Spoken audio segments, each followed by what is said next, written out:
John Elia की एक गज़ल। एक ही मुजदा सुबह लाती है, धूप आंगन में फैल जाती है।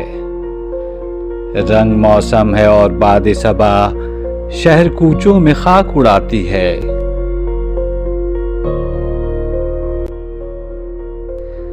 फर्श पर कागज उड़ते फिरते हैं, मेज पर गर्द जमती जाती है। सोचता हूं कि उसकी याद आखिर अब किसे रात भर जगाती है।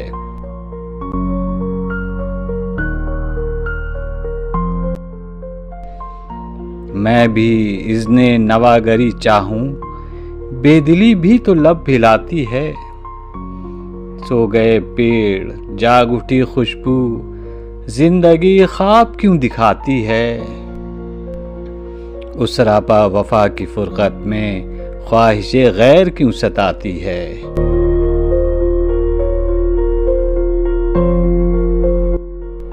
आप अपने से हम सुखन रहना, हम नशी सांस फूल जाती है।